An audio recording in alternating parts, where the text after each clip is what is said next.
I want to ask a second question. I want to set it up this way. You told the producers, you had been set up when you were younger. And I mean, I'm sure many queer people have some version of this story. A boy that you liked, set you up. And what happened? So this was a boy I had known in UNN. I think I was in third year and then he came in first year. And so like I had known him as someone who passed through the corridor and he would be like, hey, I'll be like, hey, that kind of thing. And so I never really told him that I found him attractive because he would invite me out to the bar, and back then I didn't drink. So I'll be like, we can hang out some other way, but I don't drink. So I drink now though. So just to say that, just to clear that. Yeah, and I'll be like, no, I don't drink. But so I never did hang out with him, but like would talk sometimes on the phone and stuff, and it was cool. And then when I graduated, I came back for clearance, and I was like, well, I've graduated. Why don't I just just tell this person, I'm into you. If he says yes, if he says no, good and fine, right? Yeah. And so I did.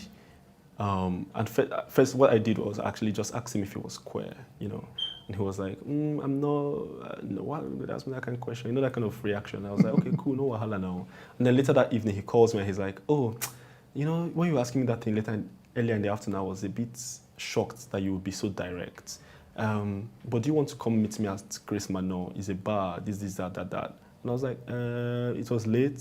I was at my friend's house. I was like, and I also had an interview with someone in a different time zone. Right. So I was like, I can't do that.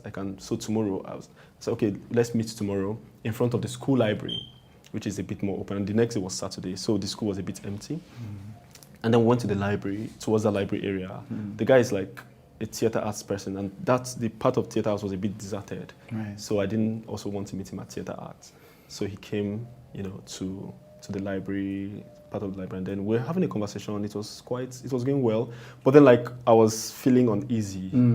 His body language was kind of off, and he was just feeling with his phone in a way that made me uncomfortable. And so I suspected he was recording our conversation, right? Which, to me, in my mind, I was just like, well, record now. As in, are you going to out someone who's already out?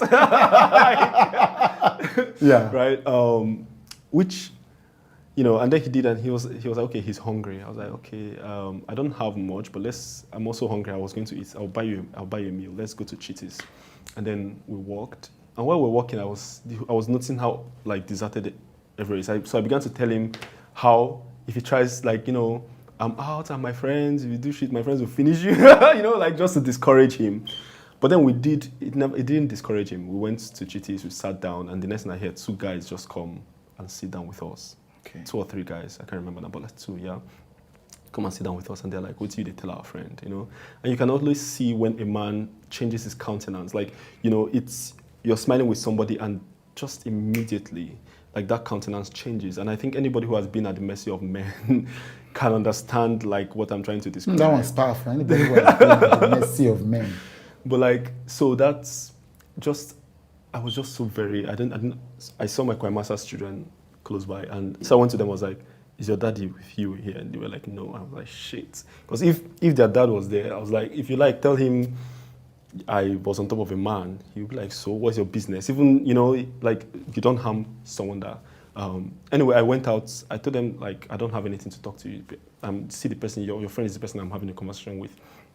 And then they were like, no, you'll give us money, I was like, no, I'm not giving you shit. So I stood up and I left the restaurant. And these guys actually followed me. Yeah. And then they held me. And then there was this Hilux, across the road. And, the man was like, so I went to the man, I was like, these guys are harassing me. And they was like, what's happening? Did you steal from them? Did he steal from you? They were like, no. And I was like, see? And then they were like, oh, he's homo. He's trying to out them, my friends. And basically this man said they would have killed you and they would have been right. This is a man who is a professor at the university, and and I was like, what? That left a chill. Yeah. And I think I used to be the person who, if I saw, back then at least, if I saw a guy who I felt dressed well, looked cool, looked good, I would, if I want to actually collect his number, I'll collect his number. I'll just be like, hey, you look good, or you smell good, how is your day going? And they'll be like, hey, nice. And they're always very shocked. I don't think guys are used to getting compliments from other guys, right, yeah, of course. But they're also quite pleased that